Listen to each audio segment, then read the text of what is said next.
Om Vasudeva Sutam Devam Kamsa Chanuramardanam Devaki Paramanandam Krishnam Bande Jagat Guru. Om Shanti Shanti Shanti. I salute Lord Krishna, the son of Vasudeva, and the destroyer of the demons, Kamsa and Chanura, the dear darling of Mother Devaki, and the teacher of the world. I salute Sri Krishna, the Bhagavan, again and again. Peace, peace, peace be unto us all. So we were reading the Bhagavatam, and we are in the book number 2. And Lord's glories, we read that He can be found everywhere. He is present in everything. The Vedantic idea, in a devotional way, it only speaks differently. That Brahman is everywhere, as Vedanta says. We see Brahman, but we don't recognize. But I'm seeing the all Brahman, only with the name and form. That's why Vedanta says, don't seek God, see God. I am seeing God, but don't understand that.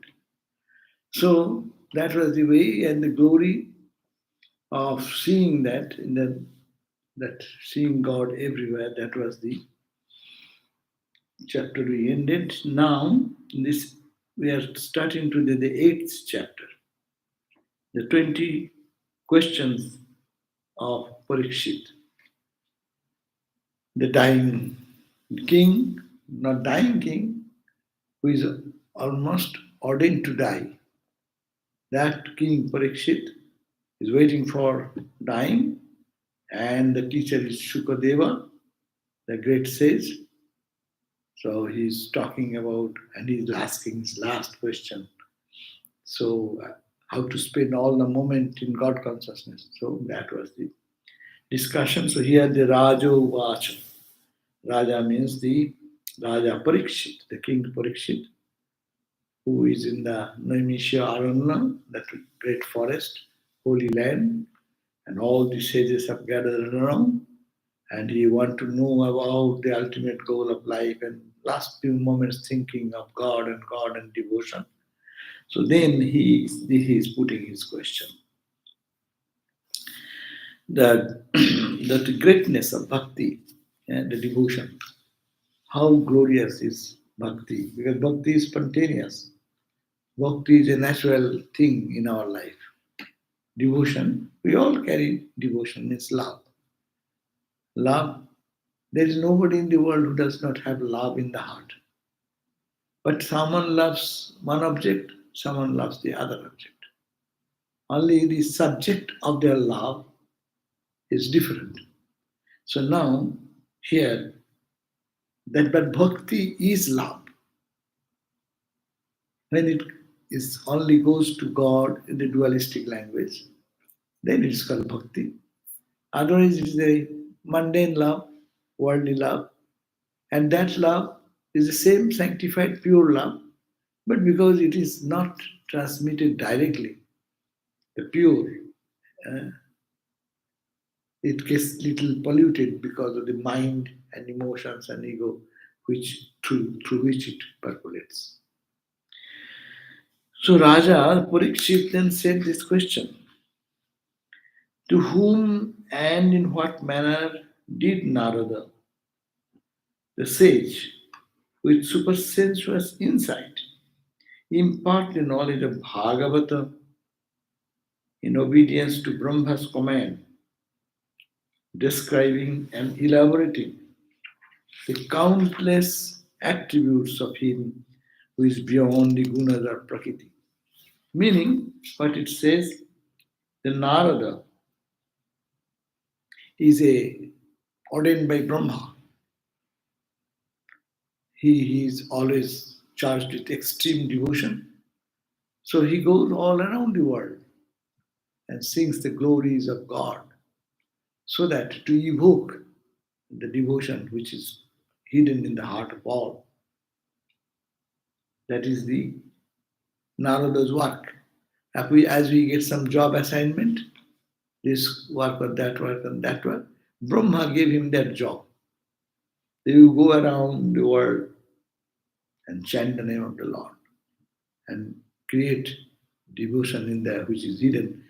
Now the king Parikshit is putting that question: to whom and in what manner did this Narada, the sage, with supersensuous insight, he imparted the knowledge of this Bhagavata, what we are reading, the wisdom of the Bhagavata, how he gave it, narrated, in obedience to Brahma's comment. They only after realizing the highest, they could have just kept within themselves and entered into samadhi. But they didn't allow. Brahma didn't allow that how to transmit that wisdom for the good of the humanity, for the masses. So he was ordained, you go with this job. Your job is to preach the message of the Bhagavata to the masses. So it says, in the obedience of Brahma's command. And what that obedience, what the command is, describing and elaborating the countless attributes of him. God is beyond all duality. But he has so many attributes also. His infinite compassion, his infinite beauty, his infinite glory manifesting to the nature, to individual and to the cosmic, his presence in the stars and galaxies, all this glory as manifestation of the Lord. So, who is really beyond all description. See how Bhagavad is beautiful. It just gives a touch of the non-dual and the dual. We are living in the dual universe. That duality is how that transcends into that absolute. He has the full knowledge. The king Parikshit is such a student. He knows all these things, but he wants to absorb more and dive deep into that. That God who is beyond all glory, no glory can limit him, beyond all description. Satchidananda, na? Beyond all glories, all forms of expressions. So, etat veditum ichchami. So, I want to know this. O you, the greatest among the knowers of truth.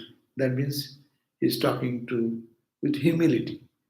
The king is humbled before the Narada, the Shukadeva, and saying that, O you, the greatest among the knowers of truth, I am an aspirant of knowledge of truth.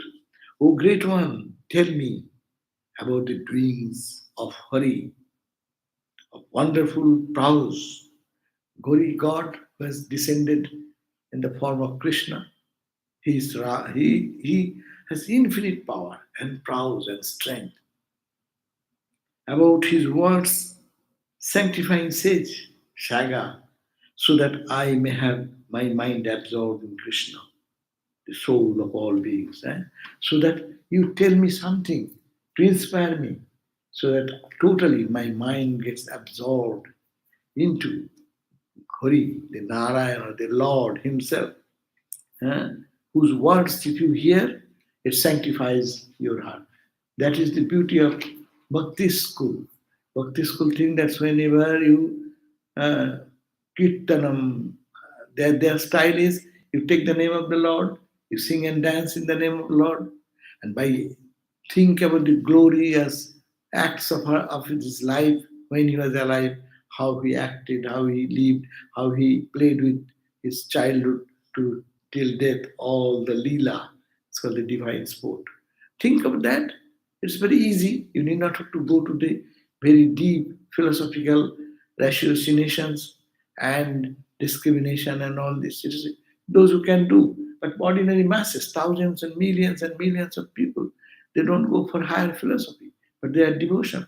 So how they can listening to these words, if you say, people get purified in their heart. So so that I may have my mind gradually withdrawn from other things more and get absorbed in Krishna, the soul of all beings. Yes, you see, Vedanta is always at the background. Krishna, they could have said this much. Krishna, the soul of all beings. That is the beauty of bhakti and jnana. Absolutely detached from all other objects and concentrated on Him and Him alone. May I pass away in that state of mind. So, this is my last days, few days I am in the world. So that thinking of Him, listening to His glories, I will be able to give up this body. And my mind will be not thinking of anything of the external world of name and form, but it is only in the divine form of O Lord Hari Krishna. Fourth verse. Soon does the Lord enter into the heart of one who hears and studies about his doings and excellences with a heart full of faith and devotion. As if that's the quickest way of spiritualizing yourself. You feel attracted, your fondness grows. If you can do that, that thinking of Him, your mind gets absorbed and full of love, and you get absorbed and absorbed. Automatically, you are not to renounce. Vedanta says, not this, not this, not this. Huh? It's very difficult how to give up. But fall in love with God. You automatically will be giving up. That's the beauty of bhakti. It's a positive approach and negative approach. And one approach is not this, it is non eternal, it is non existential, it is not ultimate truth, so I give up. And analyze God is not this, not this, not this. But the second point in Vedanta also says, Chidananda Rupa Shivoham Shivoham. I am that consciousness and bliss. But but this is not, this is not, this is not. But here Bhakti says, I want to see God. And I don't want to get attracted to this name and form and the external beauties of it.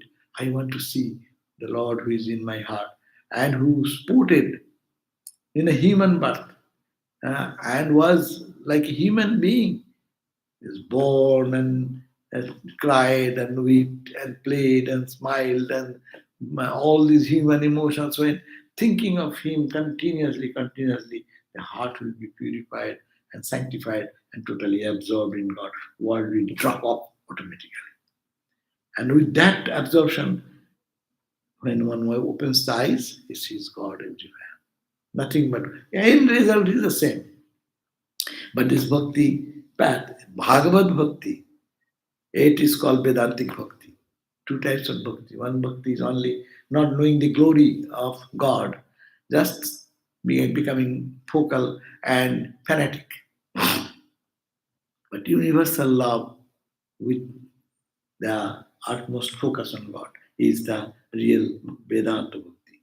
So soon does the Lord, if you think of God this way, day and night, the Lord, God, soon enters in the heart of one who hears and then studies about the doings of God and excellence with a heart full of faith and devotion. I love God and I have faith in Him and getting absorbed, and then they get out of the world's problems. Fifth verse. Through the portal of the ears, He enters into the heart, lotus heart of His devotees, who hears about His excellences. And when He so enters, He, the Lord, purifies all these impurities of the heart, as the autumn season clarifies the turbid water of the rivers. As if like a blow, it comes like a storm and takes away all the dirt and dust. So similarly, when someone hears the Lord's word, enters through the ear and then goes into the heart, that is the point, goes into the heart, then all the dust and dirt, all our negativities, all our worldly thoughts being washed away And then it will be giving the example like the dust and dirt is cleared from the turbid of the rivers. A man who has thus been cleansed of all his sinful tendencies and found rest at the feet of the Lord Krishna is like a traveler returned home after a perilous and trying journey. He will never more leave that home, the feet of Krishna. As if this person is like a tired pilgrim who went into the journey of the world, as we are all. We have come down from our divine self and we have been in the life's journey. And Hindus believe not only this human birth after birth, going through different, accepting different bodies, and the weary, tired soul taking ultimately refuge in the Lord, gets perfect peace here, never to go back into this dirty world again. So that a man who thus has cleansed of all the sinful tendencies, that means the mental tendencies, all the negativities, the thoughts, negatives, and found rest at the feet of Krishna. He is like a traveler who is returned home after a perilous and trying journey. He will never more leave the home which is the feet of the Lord Krishna. Beautiful. That's why it is uh, beautiful words are. And the Sanskrit is wonderful, but it gives a depth of it that we have no time to read and enter. Beautiful. Pravishta karna randhrena snanam bhavo saroruham dhunoti shamalam krishna shalilatsa jatha sharata. As the scum of the and on the scum on the uh, waters, in a river, pond, and pool, you can find some scum. You cannot see the water, but when the blast of wind blows, the scum is driven away. Similarly, the Lord's words and His glories, when I hear from Narada, uh, that will purify the heart of all and also of me. That is the king, Parikshit, as this. Now, Parikshit's question. 20 questions Parikshit has put. How many questions come in the mind of a pure soul? No? Parikshit questions for elucidation. 7th verse says, the Atman is spirit, non-material. How does it then come to have a body that is material? Is there any cause for this, or is it purely accidental? First question. God is transcendental, no? Absolute. It is full of bliss and joy. So, Atman, that is the spirit, Ajaha, is unborn. Srijati Bhutani, he creates this universe. So, non material substance. And how does it then come to have a body? Who is bodiless, how he can be entering into a body? That's very good question. We call Maya this, that. Let us see what they say. But the questions are very intelligent questions. Is there any cause for this, or is it purely accidental? The birth of God when He comes down as Christ, as Buddha, as Rama, as Krishna. Here we are concentratedly we are talking about whom? We are talking about Krishna. So if He is the Lord of the universe beyond all the dualities and eternal and absolute, how He will be coming down here? First of all, that's impossible. Infinite becoming finite. That's one. Is it possible? How can it be possible? And if it is so, is there any cause? What forces the Lord of the universe to take a ordinary human body and act like an ordinary person? Man, 8th verse, man it is seen, has so many distinct organs and limbs. Now, the Supreme Person, from whose navel the world lotus is said to have emerged, is also described as having the same kind and the same number of organs and limbs. What then the differentiates God from man? Many people say that's why it is. Many people say, I am also an incarnation, and Christ is also incarnation. Ramakrishna is also incarnation. What is the difference? If you take the body of Ramakrishna or say Christ before the medical doctor, will they not find the heart, the lungs, the kidney, the hands, the feet, the eyes? So it is the same. The head, the brain, neurons. What is the difference between this incarnation Krishna and me, an ordinary guy? See, very wonderful question. This is Veda, Bhakti Shastra. This book is Bhakti. But Bhakti has this greater understanding here. How it is that what is the difference there? What differentiates between Krishna and me? What differentiates between Sri Ramakrishna and me? He was a human being. He has his high temperature sometime. No. He was old. He had cancer. Cancer cell was in his body also, as in our body also. So what is the difference between these two? That question. Brahma, the controller, 9 parts. Brahma, the controller of all, is said to have come out of the navel lotus of the Supreme. Even the Brahma, the creator, has come out of the fundamental creator God in according to this philosophy, Narayana. No? That's why you find that there is a Narayana lying on a snake, big snake, and he's lying down, and there is snake, his hood is covering the head of Narayana. No? And from the navel region comes Brahma, and Brahma creates this whole universe. So he says, Brahma, who is the controller of all this created universe, is said to have come out of the navel lotus of the Supreme Being, and is sitting there to have created all objects within his blessings. So Brahma, by his own, directed by Narayana, he has created the whole universe. Surely there must then be a difference between the Supreme Being and the Jivas. Because if Narayana, he creates Brahma, and Brahma creates this whole universe, and we are created by Brahma. So there should be some difference between me, ordinary Jiva, and the Narayana himself, the Lord.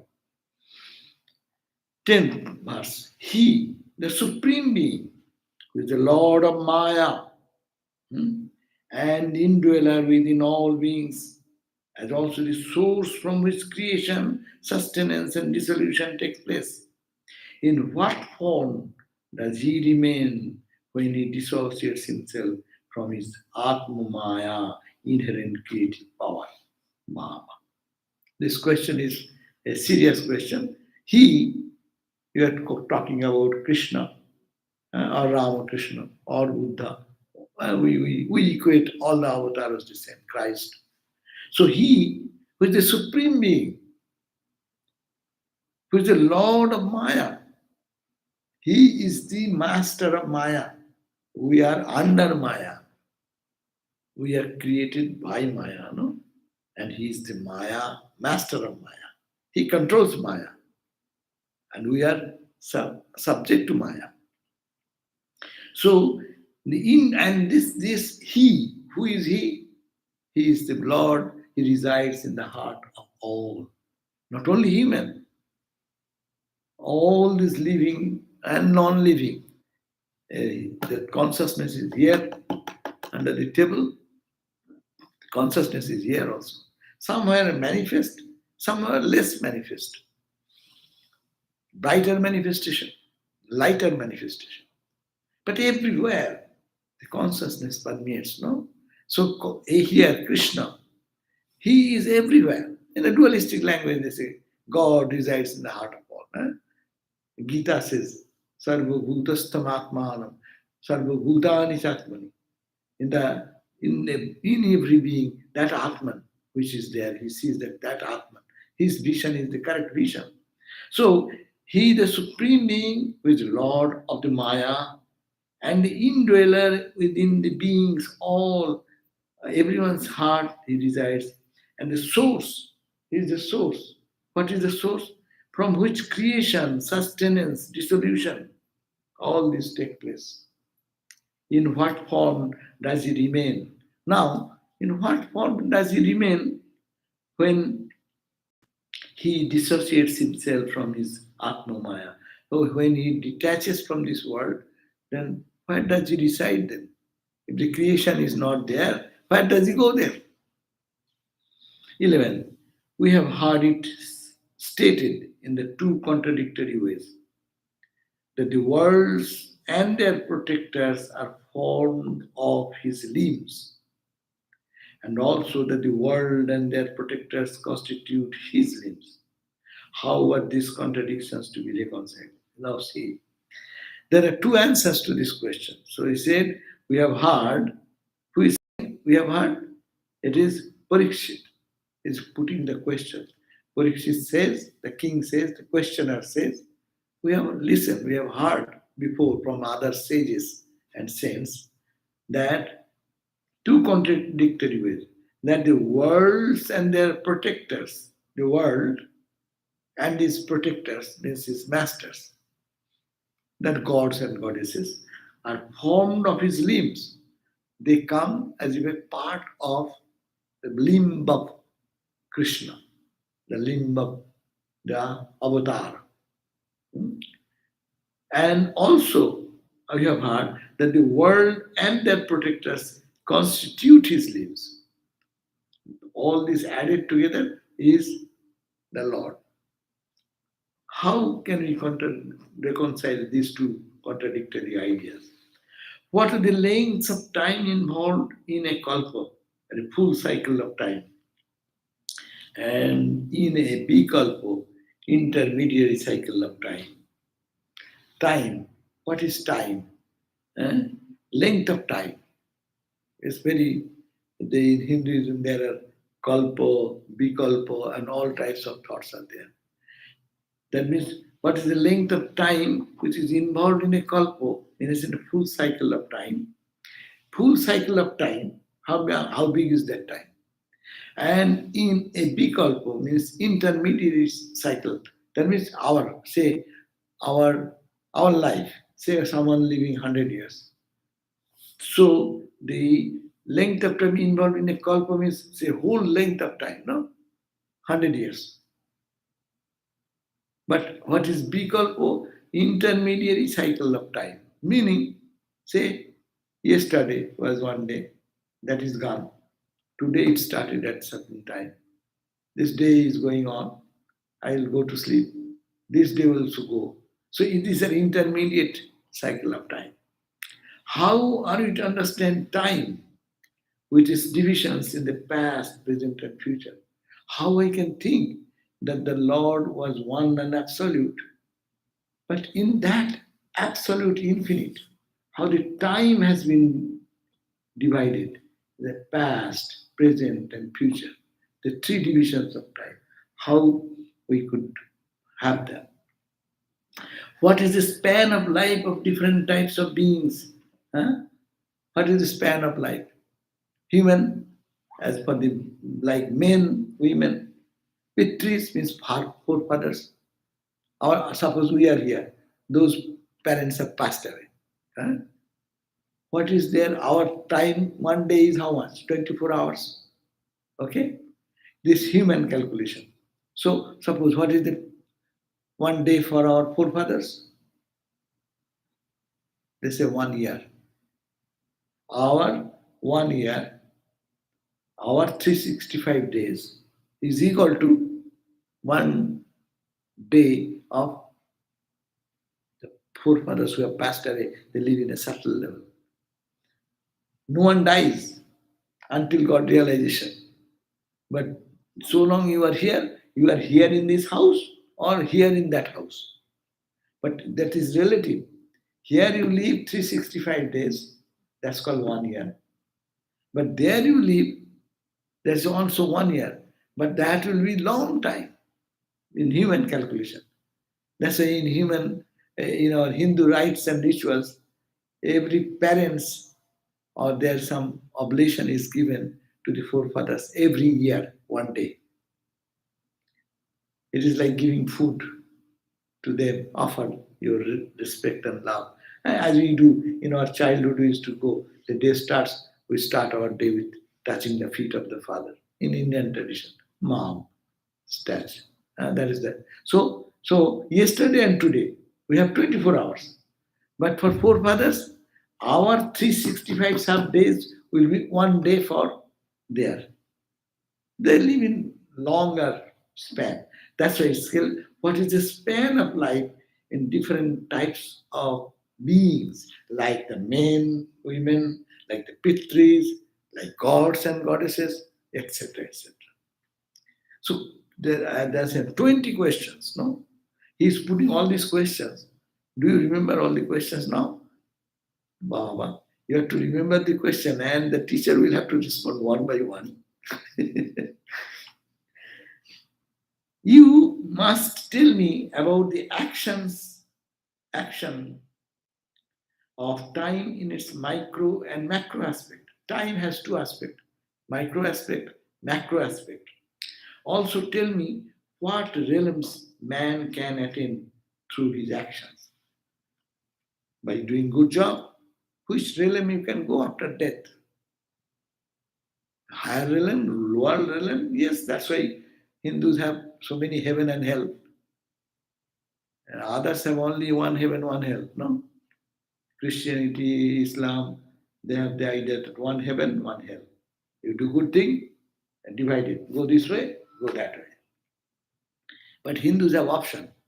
A hell. Which type of hell? First, intensity of suffering. 1 grade, 2 grade, 3 grade, 4 grade, 7th grade. You can be, according, this is very rational. You do some mistakes, so you should be punished. So you should get this lighter punishment. So you go to one place, and someone has did such very heinous, some bad things to others, so he should be punished. So you should go to one heaven. You did good charity and love somebody, and you get, say, maybe one heaven. Another did much greater dedication and did something good job, good reward. So you go to the fourth five-star hotel and go to any other heaven, means all places of uh, enjoyment. So many. Where then his question is that also tell me the realms of man, realms man can attain through his action. So this is very important. How do we serve and live in the world and do add to our karma, and that karma will give us the freedom to live in which plane, which level we are. For the jivas that are desirous of getting various embodiments as devas and others, all of them which are formed of the gunas of Prakriti, tell me what combinations of karma lead to that kind of birth. Suppose someone is, what type of karma one should perform to be born like a god? Devas, different, and gods also have different levels of purity. So, what type of karma will lead one to that type of higher life? Tell me also about the origin of the world, how this, what world this created, this entire world is created. Like Bhu, the earth, this plane, Bhuloka, this earth which you see, the planet on which you walk, we eat, we sleep, we are born, we are dead. So where did it come from? Huh? Tell me also about the origin of worlds like Bhu, Earth, Patalo, Netherworld. That means the dark area, bright area, medium area, and the quarters, all the four quarters, these east, west, north, south. The sky, the planets, the stars, the mountains, rivers, oceans, islands, etc., and of their inhabitants. Who live there? Who is capable of living in the earth planet? Who is living capable of going into the heaven planet? Who is going to Netherland, nether zone? And who, the sky, there are some live in the sky, some in other planets, some in the stars. We think that we are the only living entity, but they are thinking this question. There may be some type of different type of beings are there, not like us. Uh, but in that context, there are some jivas who, what is their karma can lead them to there, and what type of people live there. Ocean, in the ocean we know, ocean is ocean, but it gives sustenance to how many aqua life, uh, how many aquatic lifestyle, and on different levels. Who is living in the bottom of the ocean? That type of fish and aquatic animal, they're different from that of the another level. But tell you, who took birth there? Who become that aquatic animals? So planets, stars, mountains, rivers, oceans, islands, etc. You ought also to tell me about the internal dimensions of Brahmanda, the whole universe conceived as a cell. This whole world, what is the, you must say about the internal dimension of Brahmanda. This Brahmanda means this Anda means the egg. They created egg. The earth is egg cell like form. That's called Brahmanda. Of what is beyond it, and what is the center of the created earth or this world, and what is beyond the egg form of the lives of the great men and of the stipulations about Varnashrama ideal of society. And so you tell me about how in the whole universe is conceived in a cell, what is beyond it, and the lives of the great people, and of the stipulations about the Varna Ashrama. Varna Ashrama, you know, Varna, four Varnas and four Ashramas. What are the Varnas? Ashrama, four Ashramas is Brahmacharya, Garhastha, Vanaprastha, Sannyas. The student life, married life, then retired life, and life of renunciation. And four societies: Varna, Brahman, Kshatriya, Vaishya, Shudra. Brahmin, in those who live in intellectual level and learn about scriptures and other things. Brahman. Kshatriya, they live only about God and God consciousness, scriptures and studies them. That is their life. And warrior class, from Kshatriya, protection of the country, but this protection of the good people, and destruction of the evil. So Kshatriya class, that is the second born. Vaishya, in a good society, there should be a business class people who will be always helpful for economy of development, economical development of the society. And there should be some group of people, Shudra, working, handyman. You may have all intellectuals or warriors, and the roof is leaking, there is nobody to prepare, clean, stop the rain. So you cannot survive. So this is the holistic life was satisfied in the earlier time and the division. And they make experts. A handyman, his father, I saw, we have one handyman friend of ours here. His son, this small tiny boy, his father is doing something technical. And he is taking a screw and driver and this and that. See how he learns seeing the father, he is getting at it. When he will be little adult, he will know so much about fixing things. No? And suppose someone's father is a professor, teacher, mom is a teacher. So the child is seeing the mom, dad is reading book, mom is intellectual level. No? He quickly adapts those qualities. So that's why that is the benefit of the four classes of people in the society. Brahmin class, they are intellectual, they will read the chant. And see, you go to South India, you'll find. Even the small boy or girl, they are chanting Vishnu Sahasranama, this, that, no? We learn it after 20 years, 30 years when you are old, almost becoming old. That time we started chanting those things.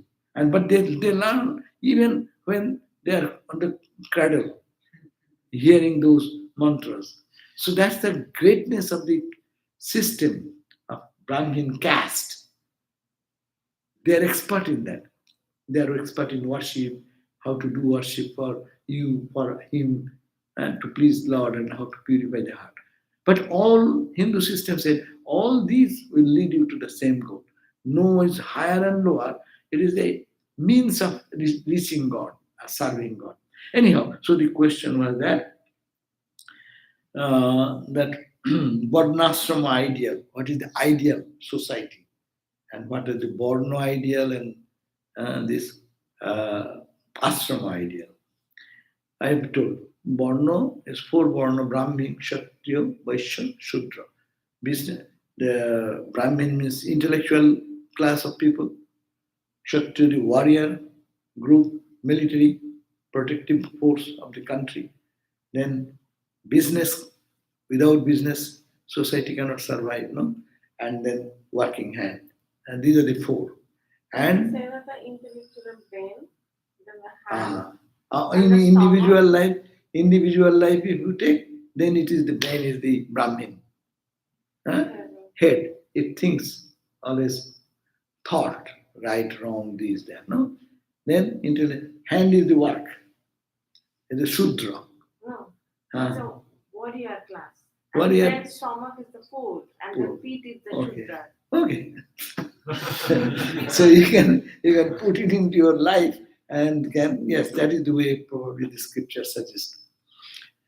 So describe the wonderful actions of the Lord in a sportive manifestation as divine descents, incarnation, as also the yugas, many time, and the duties pertaining to a particular yuga.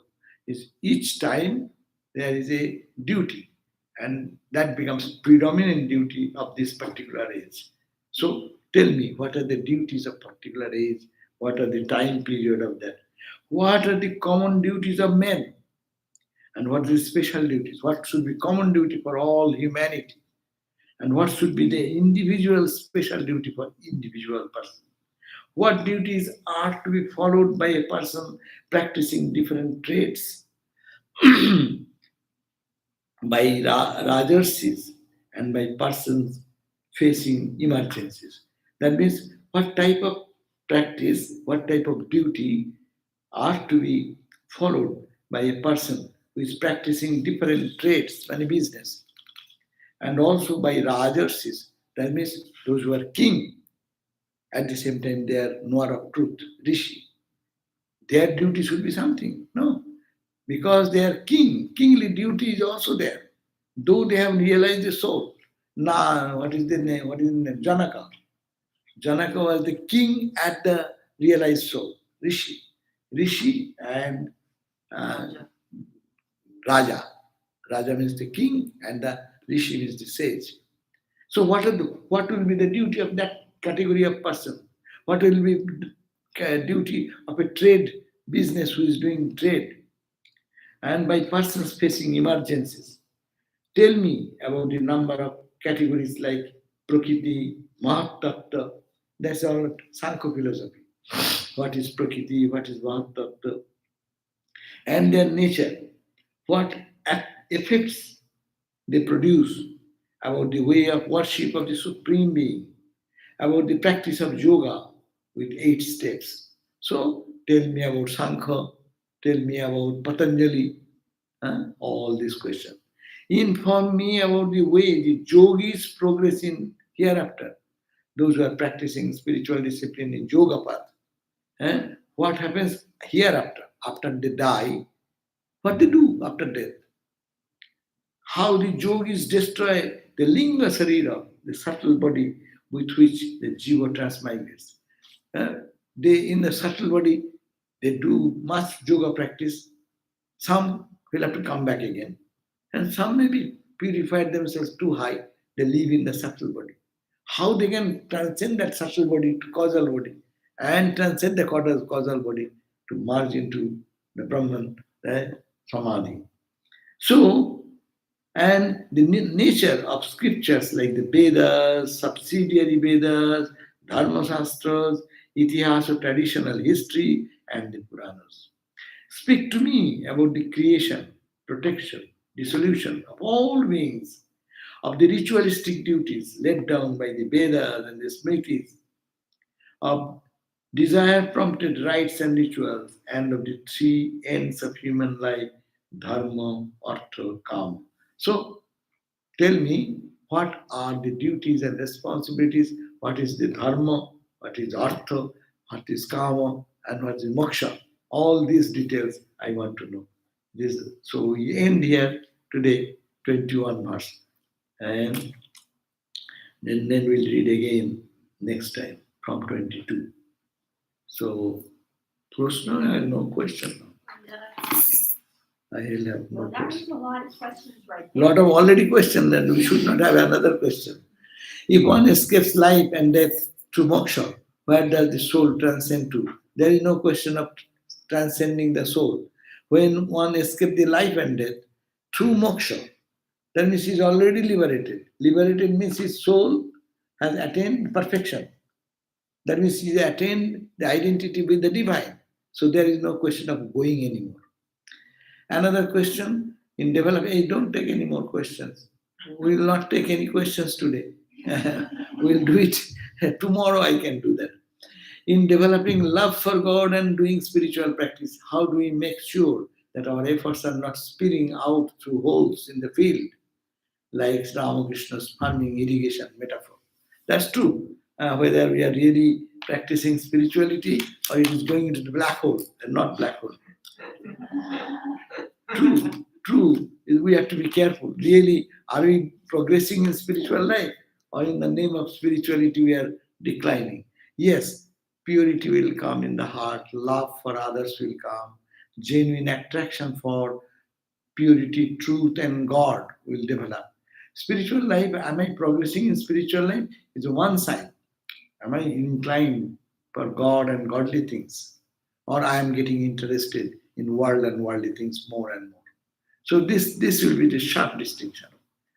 And how much I used to hate people, how much I used to criticize people, how much I used to see the fault of everyone, how less I am seeing fault in others, how less I am doing any thought of harm to anyone. Even the insect, the holy people will not uh, ask for any harming even the insect. So, okay, we end here today. We'll have our interesting class of Swami Sarvapriyanandaji at 7:30. Please come at 7:30 in person and online. Okay, see you then. Om Shanti, Shanti, Shanti. Hari Om Tat Sat. Sri Ram Krishna Panamastu.